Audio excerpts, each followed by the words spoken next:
오늘 오랜만에 얼굴 뵙는 분들 많이 계시네요. 반갑습니다. 잘 오셨습니다. 옆에 분들하고 한번 인사하시죠. 잘 오셨습니다. 은혜 받으시죠.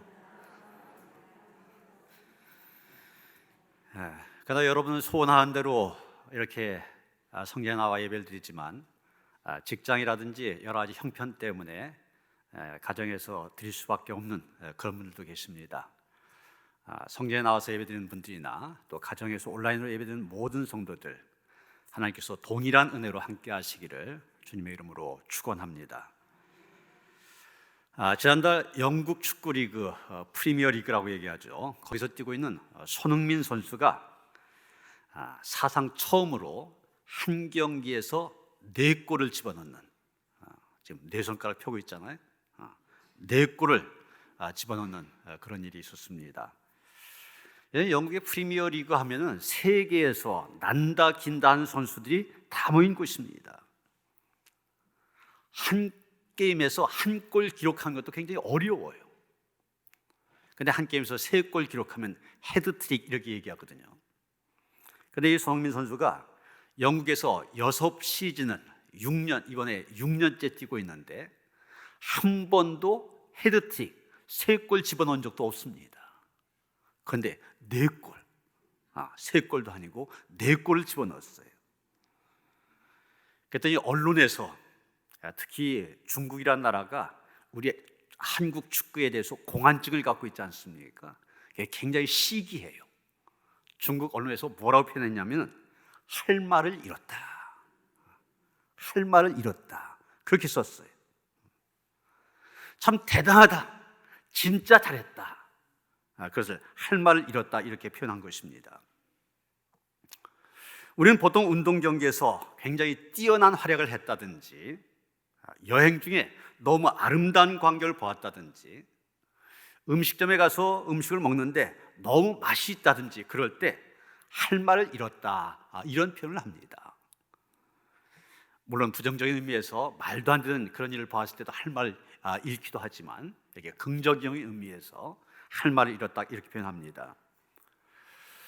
오늘 본문 8절 하반절에 보면 사도 바울도 우리는 아무 말도 할 것이 없노라 이렇게 말하고 있습니다. 사도 바울도 할 말을 잃었다는 겁니다. 무엇을 보고요? 데살로니가 교회를 보고서 데살로니가 교회에 대한 소식을 들었을 때 할 말을 잃어버렸다는 것입니다. 그만큼 이 데살로니가 교회 참 대단한 교회, 훌륭한 교회, 좋은 교회라는 얘기입니다. 우리가 갖고 있는 신약 성경에 보면 바울이 썼다고 얘기되는 편지가 13권이 됩니다. 그런 편지들 보면 대개 그 교회에 대해서 칭찬하다가도 좀 뭔가 이러면 고쳤으면 좋겠다, 이단들을 조심해라, 첫사랑을 회복해라, 살았다나 실상은 죽었다, 너 무상을 버려라, 이런 식으로 어떤 잘못된 것들을 지적하고 그것에 대해서 충고한 것을 보게 됩니다. 그런데 오늘 본문에 등장하는 이 데살로니가 교회, 그 어떤 충고도 하지 않고 단순히 우리는 아무 말도 할 것이 없노라 이렇게 말하고 있습니다. 할 말을 잃었다 얘기하고 있습니다. 고린도후서 8장 1절 이하에도 보면 바울이 고린도 교인들에게 이 데살로니가 교회 교인들의 아주 모범적인 신앙생활을 자랑하는 그런 내용이 나옵니다. 뭐라고 했냐면 이렇게 얘기하고 있습니다. 하나님께서 마게도냐 교회들에게 주신 은혜를 우리가 너에게 알리노니 환난의 많은 시련 가운데서 그들의 넘치는 기쁨과 극심한 가난이 그들의 풍성한 연보를 넘치도록 하게 하였느니라. 그들이 힘대로 할 뿐 아니라 힘에 지나도록 자원하여 이 은혜와 성도 섬기는 일에 참여함에 대하여 우리에게 간절히 구하니 우리가 바라던 것뿐 아니라 그들이 먼저 자신을 죽게 드리고 또 하나님의 뜻을 따라 우리에게 주었도다 이렇게 말하고 있습니다. 이 데살로니가 교회라는 표현이 안 나오는데 왜 데살로니가 교회를 칭찬했다고 그러냐? 여기 마게도냐 교회라는 말이 나오잖아요. 이 마게도냐 교회가 바로 데살로니가 교회를 말하는 겁니다. 여러분이 그리스라는 나라를 보면은 크게 북쪽과 남쪽으로 나오는데 위지역을, 북쪽 지역을 마게도냐라 부르고 남쪽 지역을 아가야라 부릅니다. 데살로니카는 바로 이 북쪽 마게도냐 지역의 중심 도시입니다. 그리고 남쪽 아가야 지역의 중심 도시가 고린도입니다. 그래서 여기 고린도서에서 마게도냐 교회, 바로 데살로니가 교회를 얘기하는 겁니다. 데살로니가 교회는 이렇게 칭찬받는 교회, 바울에게서는 너무나 자랑스러운 교회였습니다. 여러분, 데살로니가 교회, 도대체 어떤 교회였기에 바울로 하여금 말을 잃어버리게 만들었습니까? 우리가 이 데살로니가 교회를 이해하려면 어떻게 이 데살로니가 교회가 시작이 되어지고 거기서 어떤 일이 있었는지를 알 필요가 있습니다. 그런 내용들이 바로 사도행전 17장에 나오고 있습니다. 바울이 제2차 전도여행을 할 때입니다. 1차 전도여행은 소아시아 중심으로 하고 2차 전도여행 마게도냐로 건너가서 빌립보를 거쳐서 그 다음에 데살로니가까지 오게 됩니다. 바로 그 제2차 전도여행 때 세운 교회가 데살로니가 교회입니다. 그런데 바울과 실라가 이 데살로니가에 와서 복음을 전한 것은 겨우 3일에 불과했습니다. 석주 한 20여일 정도, 이 정도 복음을 전했습니다. 그런데 경건한 기부인들을 비롯하여 많은 사람들이 주께로 돌아오는 역사가 일어나게 됩니다. 이것을 본 유대인들 시기심이 생겼습니다. 마침 야손이라고 하는 사람의 집에서 바울이 머물고 있었는데, 이 유대인들이 요즘 말로 하면 조폭, 조직폭력배를 동원해서 바울을 잡아들이려고 하였습니다. 그런데 그걸 미리 알고 피신한 바람에 실패하게 되고, 그래서 그 주인 야손이라고 하는 사람, 천하를 어지럽히는 자를 끌어들였다, 이런 반역죄를 뒤집어 씌워서 잡아갑니다. 그래서 바울은 이 데살로니가에서 도피하여 베레아로 가게 되고 그곳에 가서 복음을 전하게 됩니다. 그런데 이 데살로니가에 있는 유대인들이 베레아까지 바울을 쫓아옵니다. 집단적으로 소동을 일으킵니다. 할 수 없이 바울은 다시 고린도로 피신하게 되고 실라와 디모데는 계속해서 데살로니가에 머물게 됩니다. 그래서 바울은 고린도에서 이제 목회를 하는데, 저희가 석주 동안 이 데살로니가에서 복음을 전했지 않습니까? 석주 동안 복음을 전하고 도망치듯이 빠져나왔는데 그 데살로니가 교회가 지금 어떻게 되었을까? 그 교회에 대한 소식을 듣기를 원했습니다. 그때 마침 디모데가 데살로니가 교회에 대한 소식을 들고 온 것입니다. 그런데 그 디모데가 가져온 소식이 참으로 놀랐습니다. 바울로 하여금 할 말을 잃어버리게 만들었습니다. 왜 그랬느냐? 유럽 전 지역에 이 데살로니가 교회에 믿음의 소문이 퍼졌다고 하는 것입니다. 마게도냐뿐만 아니라 아가야 지역의 모든 믿는 사람들이 본이 되었다는 것입니다. 여러분, 말씀드린 것처럼 석주, 짧은 시간 동안 바울이 데살로니가에 머물면서 복음을 전했고 교회를 세웠지 않습니까? 그랬던 교회가 어떻게 이렇게 좋은 믿음의 소문이 날 수 있었을까? 그 비결이 무엇일까? 3절에 그 내용이 기록이 되어 있습니다. 너희의 믿음의 역사와 사랑의 수고와 우리 주 예수 그리스도에 대한 소망의 인내를 우리 하나님 아버지 앞에서 끊임없이 기억함이니. 여러분, 데살로니가 교회에 무엇이 있었습니까? 신앙의 가장 기본이라고 하는 신망애, 믿음, 소망, 사랑, 이 세 가지가 있었던 것입니다. 그런데 그냥 믿음, 소망, 사랑 세 가지가 아닙니다. 거기에 한 가지씩 각각 특징이 붙어 있습니다. 믿음의 역사, 사랑의 수고, 소망의 인내, 이렇게 말하고 있습니다. 여러분, 단순히 믿음, 소망, 사랑 그러면 그것은 눈에 보이지 않는 내적인 자세를 강조한 것이라 볼 수가 있습니다. 그런데 그 다음에 이어지는 역사, 수고, 인내라고 하는 것, 이것은 겉으로 드러나는 외적인 열매를 강조한 것이라 말할 수 있을 것입니다. 여러분, 데살로니가 교인들의 믿음은 실천적인 믿음이었습니다. 그대 신앙에는 열매가 있었습니다. 이 머리로 끝나는 지식적인 신앙, 철학적인 신앙이 아니었습니다. 그저 흥분하다가 감정적으로 끝나는 그런 신앙도 아니었습니다. 그대의 신앙은 열매가 있는 신앙이었다. 실천적인 신앙이었다.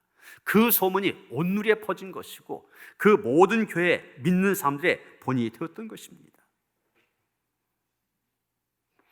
이 세 가지 한 가지씩 좀 더 구체적으로 살펴보고자 합니다. 첫째로 데살로니가 교회는 믿음의 역사가 있었습니다.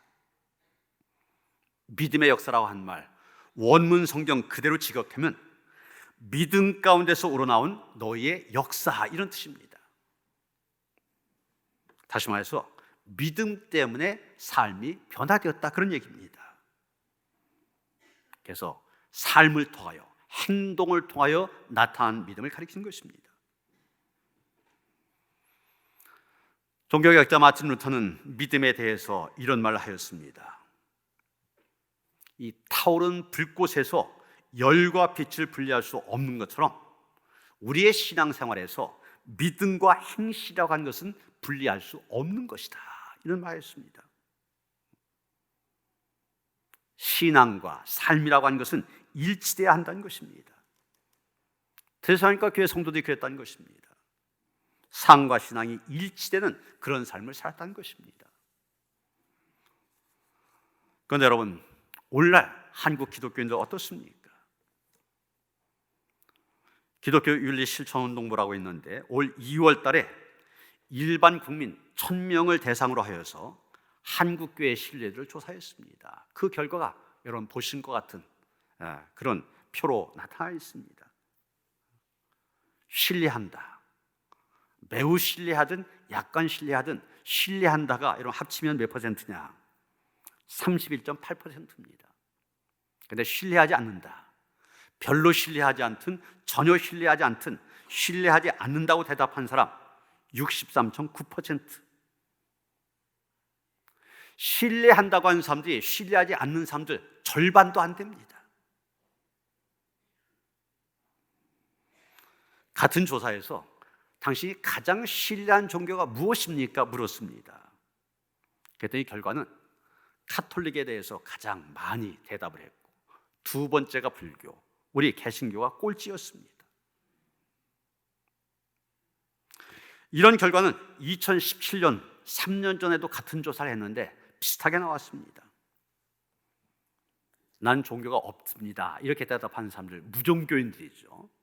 이 무종교인들을 대상으로 해서 종교에 대한 선호도 조사를 했습니다. 어떤 종교에 대해서 호감을 갖고 있느냐. 그랬더니 카톨릭에 대해서는 33%가 호감을 갖고 있다. 불교에 대해서는 23.8%가 호감을 갖고 있다. 개신교는 얼마인지 아십니까? 6.1%만이 호감을 갖고 있다, 이렇게 대답했습니다. 이것은 2월달 조사에도 비슷하게 나왔고, 여러분 2월달이면 코로나19가 한창 심해지기 전 아닙니까? 코로나19 이후 아마 그 대답은 더 떨어졌을 거다 예측할 수가 있습니다. 여러분, 왜 이런 결과가 나왔습니까? 이 입으로 말하는 신앙과 몸으로 실천하는 삶이 일치하지 않기 때문입니다. 입으로는 사랑 말하면서 그 사랑을 몸으로 실천하지 않기 때문입니다. 여러분과 삶 자체가 신앙이 돼야만 됩니다. 다시 말해서 우리의 삶 속에서 주님을 만나야 되고 우리의 삶 속에서 주님의 은혜를 누리며 살아가야 하는 것입니다.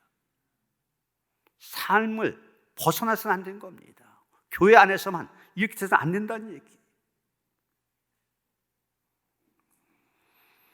두 번째, 데살로니가 교회에는 사랑의 수고가 있었습니다.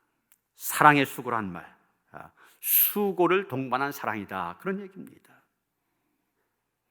자기 희생이라고 한 수고가 동반할 때 진정한 사랑이 될 수가 있습니다.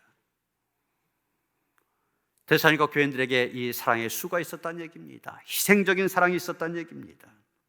그런데 이 희생적인 사랑, 다른 말로 아가페 사랑 이렇게 얘기하기도 하는데, 이 사랑은 하나님의 사랑을 경험한 사람들이라면 자기의 삶 속에서 자연스럽게 나타나게 되어 있습니다. 우리가 하나님의 사랑을 받았다, 그 사랑이 우리 안에 충만할 때 그것이 차고 넘쳐서 다른 사람에게 흘러가게 된 것입니다. 그렇다면 데살로니가 교회 교인들 진정한 주님의 사랑을 경험하고 있었다는 것입니다. 그것이 흘러 넘쳐서 보였다는 얘기예요.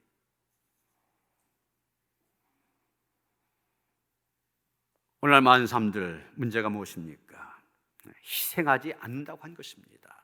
다 자기가 우선입니다. 내 것이 먼저입니다. 나와 관련된 것이 먼저입니다.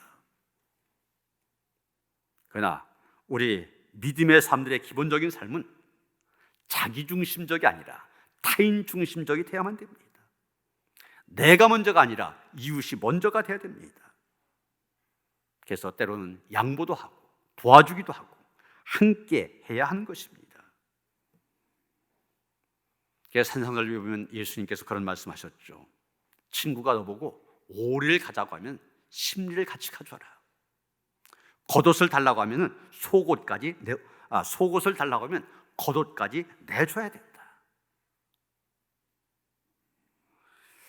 우리 교회 표가 지난해 주께 가까이 이웃에게 가까이였는데 올해는 덧자를 더 붙여서 주께 더 가까이 이웃에게 더 가까이 그렇게 정하여 실천하려고 노력하고 있습니다. 그래서 코로나19 모두가 잠자고 있는 그런 상황에서도 좀 더 이웃에게 도움이 되고 이웃 사랑을 위해서 더 가까이 하기 위해서 많은 일을 해왔었습니다. 이웃에게 더 가까이, 우리 교회가 그만큼 희생적인 사랑을 실천하는 교회가 되어야 된다는 얘기입니다. 함께 더불어 살아가는 그런 교회가 되어야 된다는 얘기입니다. 여러분, 세상에서 가장 무서운 것 힘이 아닙니다. 장거리 미사일과 같은 무기도 아닙니다. 바로 사랑입니다. 사랑은 볼 수 없는 것을 보게 만듭니다. 사랑은 할 수 없는 것을 하게 만듭니다. 사랑은 갈 수 없는 곳 가게 만듭니다. 사랑은 모든 것을 변화시키는 힘이 있습니다. 어머니의 뜨거운 사랑의 눈물이 방탕아 어거스틴을 성자 어거스틴으로 만들었습니다. 예수님의 십자가의 사랑이 깡패 기믹두를 예수 그리스도를 증거하는 목사로 만들었습니다. 이 땅에는 수많은 사람들 예수 그리스도의 그 십자가의 사랑 앞에서 변화가 되어졌습니다. 미국의 한 사회학과 교수가 학생들에게 볼티모어라고 하는 곳에 유명한 빈민가가 있는데 거기에 가서 거기 산 청소년들 200명 그들의 생활 환경을 조사해봐라, 이런 과제를 내어주었습니다. 학생들이 거기 조사를 마친 다음에 그곳에 사는 청소년들 개개인에 대한 한 사람 한 사람에 대한 보고서를 제출했습니다. 그런데 내용이 똑같더라는 거예요. 결론은 이 학생을 조사한 학생이나 저 청소년을 조사한 학생이나 결론은 똑같은데 그 내용은 뭐냐?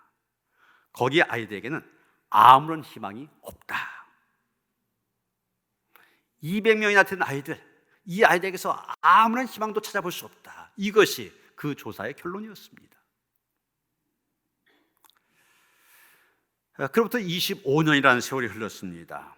그 대학의 다른 사회학 교수가 우연히 이 보고서를 보았습니다. 그리고 학생들에게 또 과제를 내줍니다. 아무런 희망이 없다고 보고된 이 200명의 청소년들, 그 청소년들이 25년이 지난 지금 어떻게 살고 있는지 한번 추적해서 조사해봐라, 이런 과제를 또 내주었습니다. 그래서 학생들이 추적하고 조사하여 보고서를 냈는데 그들이 제출한 보고서를 통하여서 놀라운 사실들이 밝혀졌습니다. 그 200명 가운데 사망했다든지 다른 지역으로 이사간 아이들 20명이 있었는데 그 20명을 빼놓고 180명을 조사해 보니까 그 180명 중에 176명이 성공적인 삶을 살고 있다는 겁니다.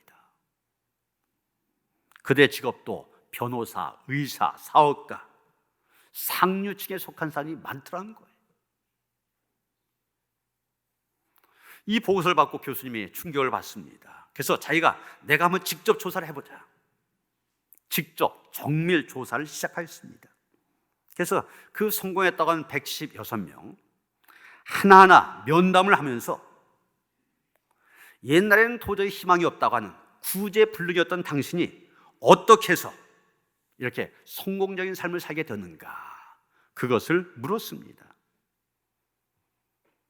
그랬더니 이번에도 대답이 똑같더라는 거예요. 25년 전의 결론은 아무런 희망이 없다 했었는데 이번 25년 후에 대답은 어떤 대답이었냐면, 내가 이렇게 된 것은 한 여선생님 덕분이었습니다. 한 여선생님의 가르침 덕분이었습니다. 이게 대답이었던 거예요. 그래서 이 교수님이 그 여선생님을 수소문해서 찾아갔고 물어봤습니다. 아니 선생님, 어떤 기적적인 교육 방법을 썼기에 빈민가의 청소년들 이처럼 성공적인 삶으로 이끌어줄 수 있었습니까? 그 여선생님 미소를 지으며 이렇게 대답합니다. 그것은 정말 간단한 일이었지요. 난 그 아이들에게 사랑을 많이 주었을 뿐입니다. 여러분, 진짜 사랑에는 반드시 수고가 따르게 되어 있습니다. 수고 없는 사랑, 진짜 사랑이 아닙니다. 주님을 향한 우리의 사랑, 수고로 나타나야 됩니다. 데살로니가 교인들처럼 수고를 하되 사랑의 수고를 해야 됩니다. 그 사랑의 수고가 있는 곳에 하나님께서 역사하십니다. 사랑의 수고가 있는 곳에 기적이 일어납니다. 사랑이 있는 곳에 치유와 회복의 역사가 나타납니다. 셋째, 데살로니가 교회에는 소망의 인내가 있었습니다. 소망의 인내란 말, 아무리 삶이 힘들고 어려워도 주님을 바라보며 인내했다는 것입니다. 이런 소망과 인내라고 하는 거 따로따로가 아닙니다. 이 둘은 항상 함께 가게 되어 있습니다. 왜 인내하지 못하냐? 소망이 없기 때문입니다. 소망이 있으면 인내할 수가 있습니다. 소망이 없으면 인내하지 못합니다. 코로나19가 장기화되어 가면서 우리에게 가장 필요한 덕목, 바로 인내라고 하는 덕목입니다. 장사도 안 됩니다. 취업도 안 됩니다. 가고 싶은데 가지 못하고, 아이들 학교에 가지 않다 보니 집에서 돌봐준 것도 힘들고, 특히 우리 신앙인의 입장에서 마음대로 예배드리지 못하고 참으로 힘들고 어려운 상황을 우리가 살아가고 있습니다. 그러나 아무리 어렵고 힘든 상황이라 할지라도 믿음의 사람들이 오늘 기쁘게 살아갈 이유가 있다면 바로 주님께서 우리에게 소망을 주셨기 때문입니다. 우리 안에 소망이 있기 때문에 기다릴 수 있습니다. 인내할 수 있습니다. 영국 런던에 에드워드 모트라는 사람이 있었습니다. 의지할 곳이 전혀 없는 그런 처지. 그래서 어렸을 때부터 가구 공장에 들어가서 직공으로 일을 하였습니다. 그리고 혼자 외로운 마음을 달래기 위해서 이리저리 런던 거리를 쏘다녔습니다.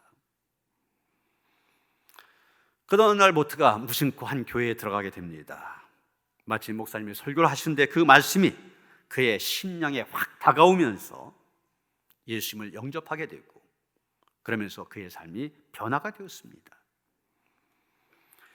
그날부터 예수님께서 자기와 함께 계신 것을 느끼면서 매일매일 소망 가운데 살아가게 됩니다. 내가 지금은 비록 가구 공장에서 힘든 일을 하고 있지만 예수님이 나의 소망이다, 이런 확신이 있었기 때문에 인내하며 최선을 다하여 살았습니다. 그런 가운데 하나님께서 그를 축복하셔서 나중에는 가구 회사 사장이 되었고 사업도 크게 확장되어 큰 부자가 되었습니다. 그런 날이 갈수록 하나님이 베푸시는 은혜와 사랑에 너무 감사하여 뜨거운 감격을 가지고 시를 짓게 되었는데, 그 시가 바로 우리 찬송가 488장에 실린 가사입니다. 우리가 잘 부르는 찬송이죠. 이 몸의 소망 무언가 우리 주 예수뿐일세. 우리 주 예수밖에는 믿으리 아주 없도다. 주 나의 반석이시니 그 위에 내가 서리라. 그 위에 내가 서리라. 여러분, 가구 공장의 직공, 보잘것없는 사람이었습니다. 그런 사람이 살아계신 예수님을 만난 다음에 주님에 대한 소망을 품고 인내했을 때 하나님께서 주시는 복을 누릴 수 있게 되었을 뿐만 아니라 이 귀한 찬송시를 지어서 지금까지도 많은 사람들에게 은혜를 끼치고 있는 것입니다.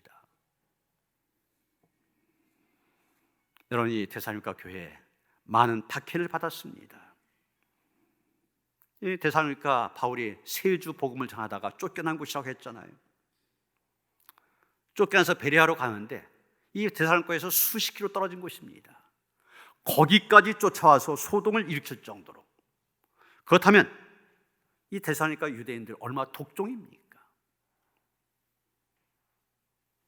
바로 그런 사람들로부터 예수 믿는다는 이유 때문에 박해를 받았습니다. 그런 데살로니가 교인들 분명 오늘 살아가는 우리보다 더 힘들고 어려운 삶을 살았을 것입니다. 그러나 그들에게는 소망의 인내가 있었다고 성경은 말하고 있습니다. 주님께 대한 소망이 있었기 때문에 인내하고 기다릴 수 있었다는 것입니다. 이렇게 데살로니가 교회, 믿음의 역사로 소문난 교회였습니다. 사랑의 수고로 모범을 보인 교회였습니다. 소망의 인내로 아름다운 이름을 드러낸 교회였습니다.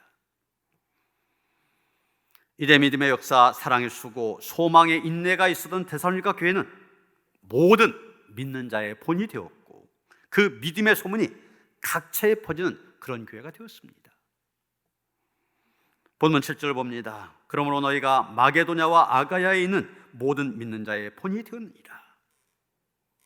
데살로니가 교인들이 마게도냐 지역의 교인들과 아가야 지역에 있는 교인들, 모든 지역에 있는 교인들의 본이 되었다는 겁니다. 또 8절은 뭐라고 말합니까? 주의 말씀이 너에게로부터 마게도냐와 아가야에만 들릴 뿐 아니라 하나님을 향한 너희 믿음의 소문이 각처에 퍼졌으므로. 데살로니가 교인들에 대한 믿음의 소문이 마게도냐 지역과 아가야 지역뿐만 아니라 각처로 더 널리 퍼졌다는 것입니다. 여러분, 여기서 우리가 한 가지 더 생각하게 되는 것이 있습니다. 데살로니가 교회가 이렇게 본이 되는 교회, 칭찬의 소문이 퍼지는 그런 훌륭한 교회가 될 수 있었던 원동력이 무엇일까? 우리는 5절 말씀에서 그 열쇠를 찾게 됩니다. 이는 우리 복음이 너희에게 말로만 이른 것이 아니라 또한 능력과 성령과 큰 확신으로 된 것입니다. 무슨 얘기입니까? 사도 바울이 전한 복음을 데살로니가 교인들이 받아들인 것은 성령의 역사이며 성령께서는 그들이 복음을 받아들일 때 말씀뿐만이 아니라 큰 확신과 능력을 함께 주셨다는 것입니다.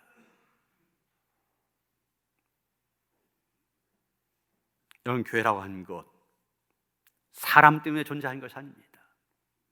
언제나 어떤 시대를 막론하고 성령의 인도하심이 있을 때 교회는 존재하게 됩니다. 우리들이 모이는 것 같고 우리들이 계획을 세운 것처럼 보이지만 모든 성령의 인도와 하나님의 섭리 속에 이루어진다는 것입니다. 내가 좀 뭐 한 것이 있다 싶은 거 있습니까? 가만히 보면 하나님이 인도하시고 하나님께서 힘을 주셔서 할 수 있었던 것입니다. 여러분, 이 데살로니가라는 도시, 바울을 비롯한 사도들이 와서 복음을 전했습니다. 그런데 이 교회, 보통 다른 교회와 다른 점이 있었습니다. 그곳의 사람들, 그 다른 점이 뭐냐? 데살로니가전서 2장 13절 말씀입니다. 너희가 우리에게 들은 바 하나님의 말씀을 받을 때 사람의 말로 받지 아니하고 하나님의 말씀으로 받음이니. 바로 이겁니다. 사도들이 데살로니가에서 말씀을 전했습니다. 그랬더니 그 사람들이 그 말씀을 사람의 말로 듣지 않았다는 겁니다. 보통 헬라 사람들은 수사학이나 웅변을 굉장히 중요하게 생각합니다. 또 궤변을 늘어놓는 철학자들도 많이 있습니다.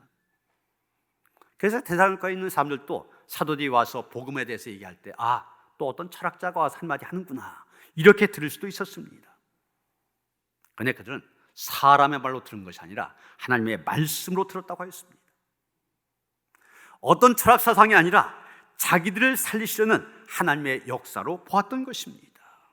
능력과 성령과 큰 확신으로 그 말씀을 받아들인 것입니다.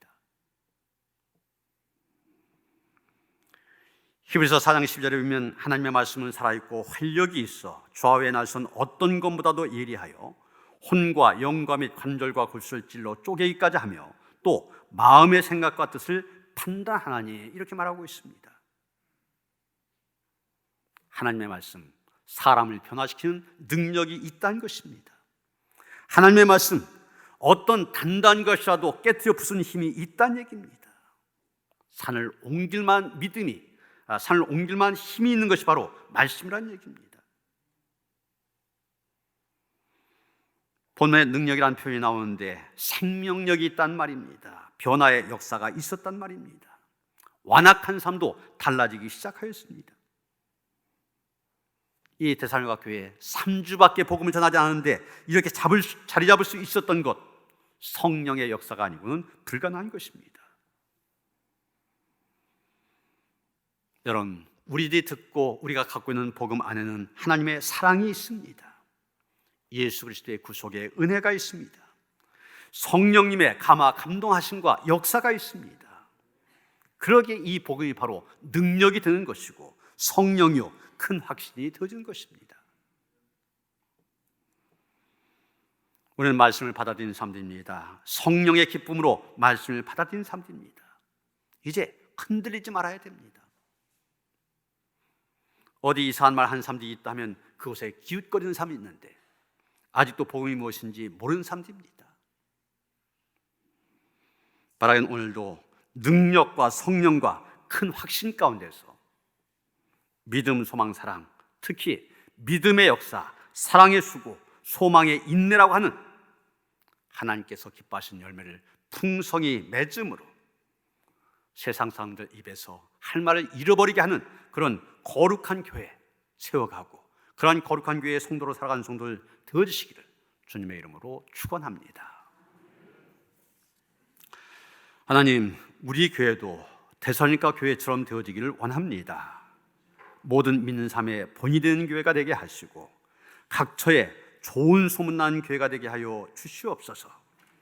우리 안에도 믿음의 역사, 사랑의 수고, 소망의 인내가 충만함으로 인하여서 하나님 앞에 기쁨이 되게 하시고 열매 맺는 교회 되게 하시옵소서. 예수 그리스도 이름 받들어 기도하였사옵나이다. 아멘.